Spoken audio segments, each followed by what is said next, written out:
In the beginning was the Word, and the Word was with God, and the Word was God. He was in the beginning with God. All things came into being through him.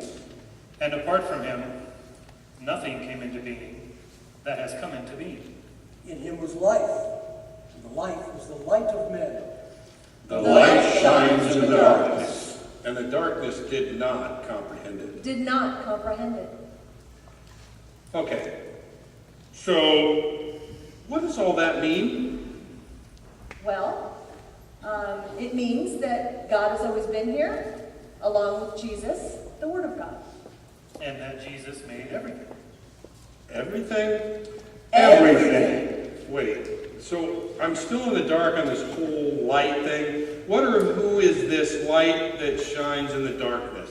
When Jesus spoke again to the people, he said, I am the light of the world.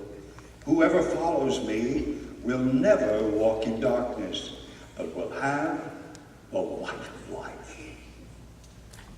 The light is Jesus. Jesus, the light of the world. And what or who is this darkness?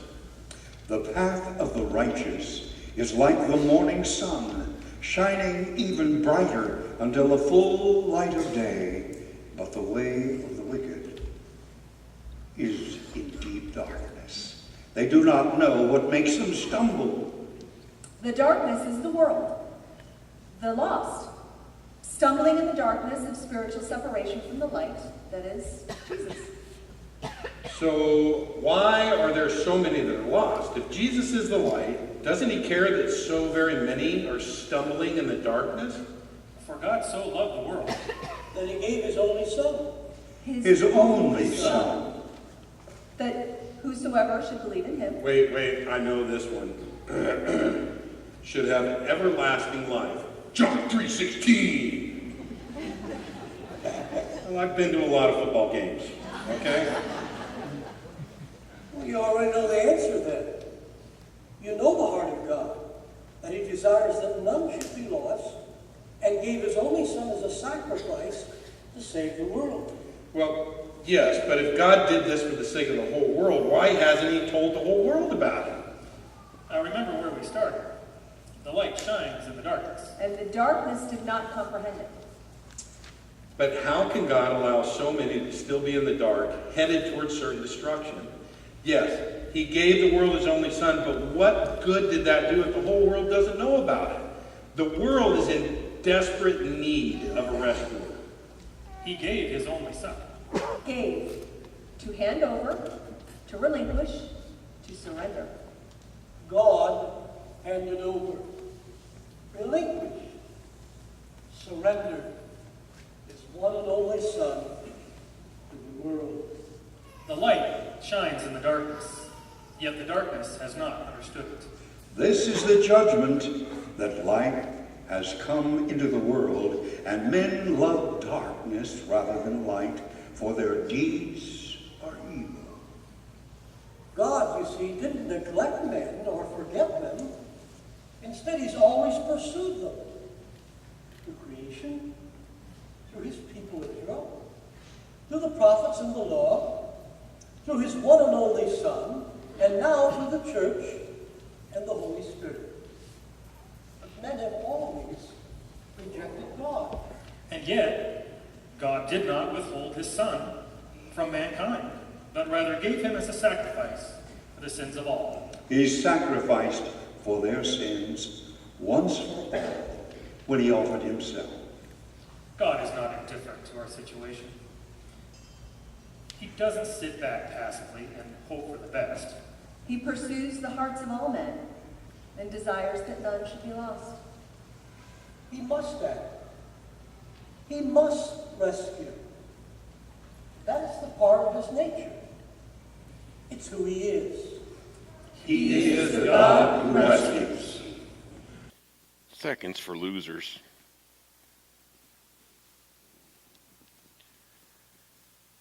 Don't you all look so well scrubbed and put together today? As if your insides were as clean as your outsides. Oh, I love what you've done with this modern age. The scientific method rules the day, doesn't it? If you can't test it, see it, taste it, it must not exist. So the supernatural, the spiritual, gets relegated where it ought to be, with mythology and old wives' tales and black magic. But you're too smart for that now, aren't you? Oh, I know, you can talk about God. That's still politically correct. Even Jesus, I understand you can talk about if you just keep him tame and domesticated. But me, if you talk about me, they'll think you're on the fringe of sanity, won't they? I mean, I'm just the creation of some medieval monk's overstimulated imagination, right? Some way to explain why bad things happen. Every good guy has to have a bad guy. But now we know better. Now we understand how the real world works.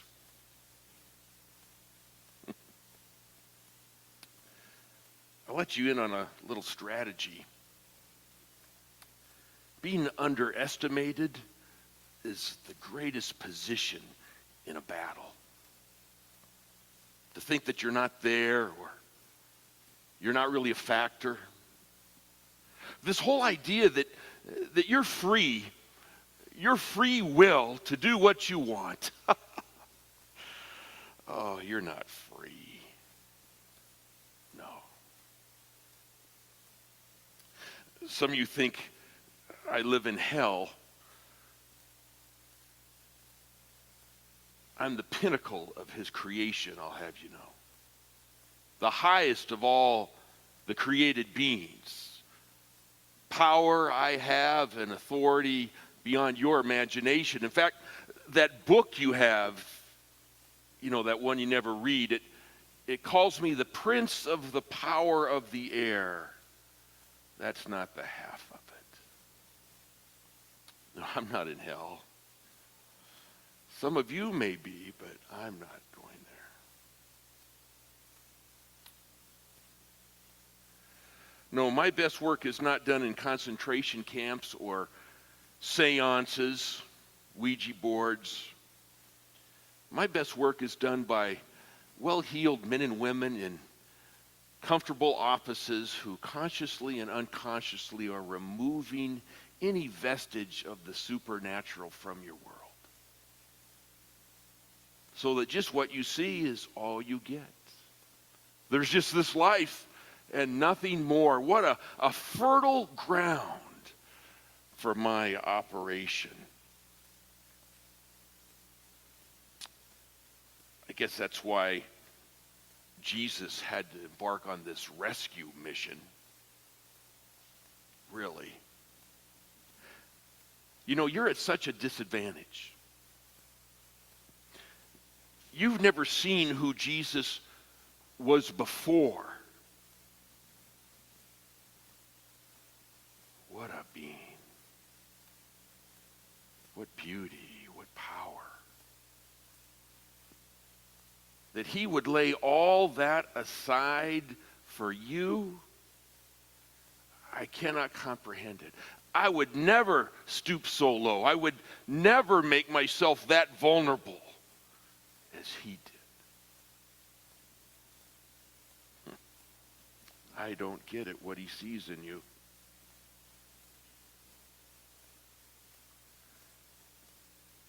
So easy to hide in your culture. Particularly right now because, well, you're so consumed with lesser things. Is anyone checking your Facebook page? How's your tweets? Do you have the right phone? The right carrier? Is your deodorant doing its job? I mean, these are the issues I want you preoccupied with. It's fascinating because you live in such a violent world. Your species is so prone to violence. I love that about you. It produces hate. have you seen what hate's doing around the planet? Hate between nations, between political parties, religious groups, families, friends. Hate's a great tool of mine. You think you're rational and logical, but really you're a beast driven by emotion and instincts. Now, I will admit to you that sometimes hate, sometimes it backfires. Sometimes it pushes you to a place where you finally cry out to him. I know that. Really, my favorite emotion of yours is apathy. Just don't get engaged. Don't get involved. Don't think too deeply. Take it day by day. You've got so much on your plate. Isn't that how you say it? Apathy's a wonderful tool. After all, I mean, this world that you live in, that I've helped to create, is so fast-paced. Technology leaves you in the dust every 90 days, doesn't it? I mean, things have to happen right now. Your needs have to be met right now. You've got to know, understand. Who's got time for this slow God? I mean, it took him 400 years to finally get those Hebrews out of the Egyptian ghetto. 400 years to send their deliverer. 500 years from the prophet Isaiah until Jesus' mission. He's slow. I get it. You need someone who understands you and what you need. That's me. He's too subtle. And he believes too much in you. That somehow his love will call out the best in you. Who's got time for that? Oh, I like church. I like a good, well-educated, domesticated, civilized church, you bet. Where they even talk about Jesus. He's pretty tame. It's not so much about sin. Oh, I love what you've done with that word sin. Made it something that's more about mistakes, problems to be fixed, a disease even, but not a rebellious act of the will. That's a little too confrontational, don't you think? It does make the whole cross thing a bit curious, though, doesn't it? I think he was a good example, is what they say now. Yeah, I'm all for religion. See, you're just cattle to me. You're just dumb beasts. I'm so superior to you in ability, access to the heavenlies. The enemy says that there's a piece of him in each of you, his image. I don't see it. Let's be honest, you don't see it. Nothing divine about you. No. I don't really care about you. I just want to use you to hurt him. You know, when Jesus started this rescue mission, I'm the first one he encountered. Knowing where he was from, I said, Jesus, why are you doing this? What is it you want? If you want the nations, I can give you the nations. They're mine for the taking. If you want to impress people with miracles, we can do miracles. Over the top magic that will win the masses. They're so easily duped. Jesus, I can give you what you want, and then you don't have to do that cross thing. I mean, that's awful. That is so unworthy of you. He couldn't be bought. Now, Peter, there's a man I could work with. Talk about a guy that engaged his mouth before his brain, huh? Remember, well, you probably don't because you'd have to have read it, but there was this occasion. Jesus is about to go to Jerusalem, and he's been telling the 12 brutes that he's got to go to Jerusalem, and even told them that he was going to be arrested and killed right over their head. Of course. Look at them. Who would have chosen that 12? One of them had some enlightenment. Yeah. I was able to get through to him. So anyway, Jesus is telling him he's going to Jerusalem, and I just begin to whisper to Peter.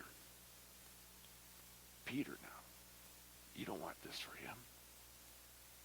You don't want him to go to Jerusalem. That could be awful. This whole thing could end. They'll kill him. Peter, tell him. You're the leader. He trusts you. Tell him he can't go to Jerusalem. Oh, I thought we were going to turn the whole story right there. And then Jesus unmasked me. Knew exactly who was behind Peter's protestations. Peter was clueless. And I wasn't done with him either, as you might remember.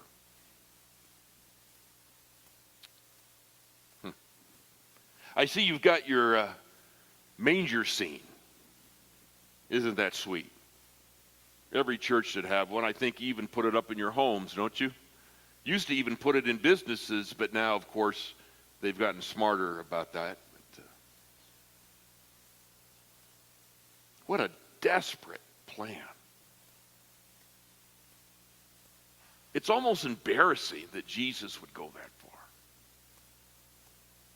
And as you can see, most have not believed him. Oh, there's lots of religion. I'm good at religion.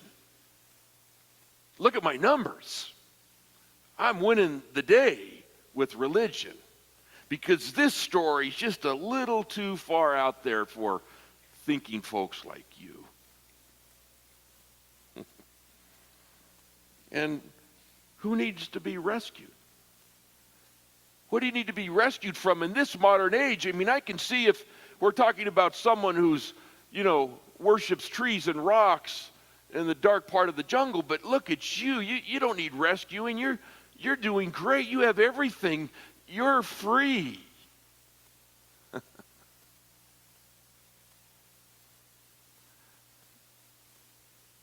appetites are so easy. It's my least creative, but it works so well. I know what you want. And so I just inflame it a bit. Esau, I don't know if you know that story, but Esau was the firstborn, should have had the birthright from his father, but he was also a man of huge appetites. Food was such a big deal to Esau. He would sell his birthright for that stew. Divided a whole family. That was a great moment. How about Samson? I've never seen the enemy give physical power to a human like he gave to Samson. If Samson lived today, you would call him one of your comic book superheroes. I mean, what he could do when he was endowed with the Spirit, he could whip whole armies. But he had his flaw, and I knew what it was. It was women, the wrong kind of women, and it took him down. Even David.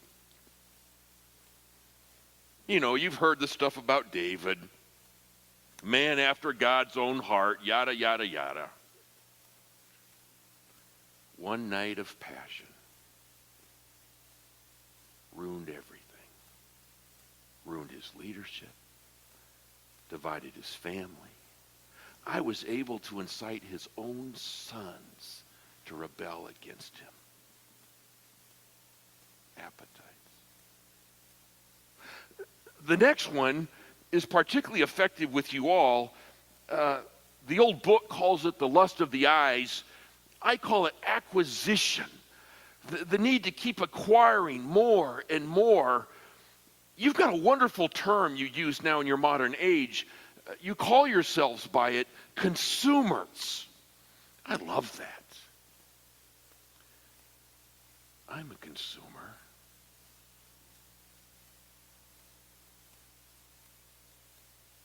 Lot. Remember Lot? Abraham's nephew. Abraham was too humble for his own good. So they come to this crossroads where their flocks are too big. The enemy's been blessing them, and they need to divide. And so Abraham foolishly gives Lot the first choice. So I whisper to Lot, look at Sodom. It's green, well watered. Don't worry about the things you've heard going on there. You can handle them. You won't fall into the trap. Your family will be fine, and you'll be wealthy, and you'll live the good life in Sodom. Lot, take Sodom. Yes, he did. And he lost everything. How about Saul? There's a specimen. King Saul could have run for office in your modern age. He was tall, good-looking, strong speaker, the right bloodline. But I knew Saul. And as he began to conquer the enemy, God gave him this command: all the loot, all the slaves, the cattle, the wealth of the enemy is under the ban. You must destroy it. Don't take any for yourself. I think he was worried about their motivation getting skewed. Indeed. So I said to Saul, Saul, you're a practical man.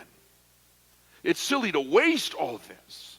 Why destroy it? What a waste when it could just enrich you to do God's will. You're God's king. I know there's this command. Reminds me of Eve in a lot of ways. But you know better, Saul. Acquisition. He was never the same. But my best work is with your pride. Those Pharisees. It took me centuries to stir this soup of self-righteousness. They gorge themselves on self-righteousness so that they would be blind to Jesus and destroy him. To their eternal regret, I'm happy to report. Pride's powerful. It's in each of you. The need to self-justify, to defend, to blame others creates envy, strife, jealousy, some of my favorite emotions.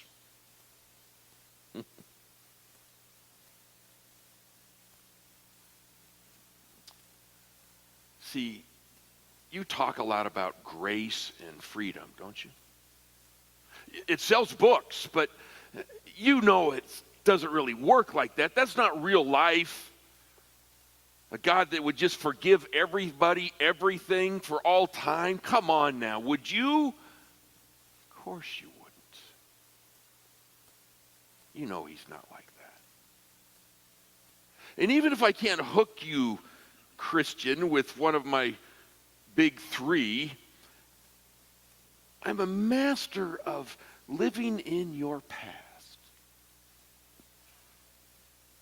I just remind you of where you failed. I remind you of your past sins. I remind you of your lousy, selfish, lustful, mean attitudes and thoughts. And it always quenches you.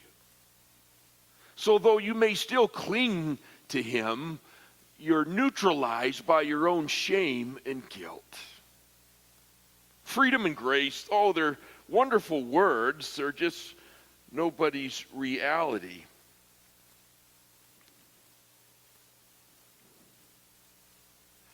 You know what the greatest waste is, though? The greatest waste is the power and authority that he gave the most miserable little believer. Of course, you don't know about it because you'd have to read it, but it's real. Jesus modeled it, and then he handed over the keys of it to that pathetic little church. And some of them dared to believe him, but not so much today. What a waste of power and authority. I would love to have that kind of power and authority.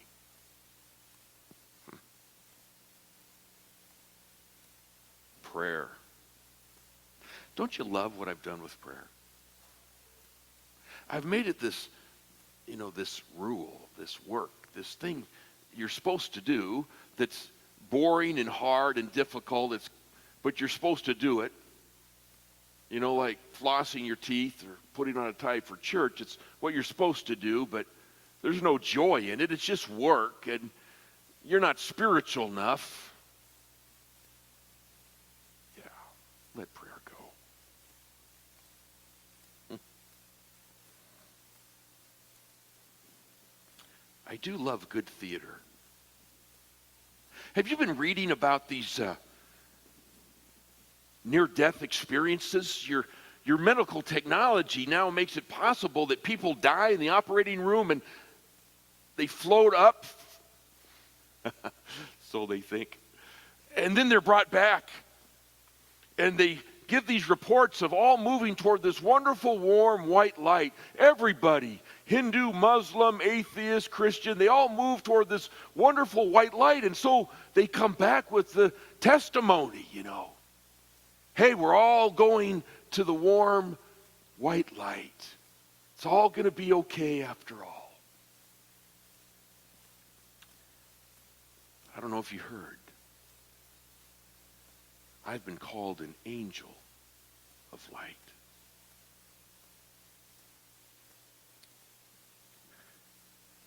See, I know what you want. You don't want freedom. You don't want grace. You want rules.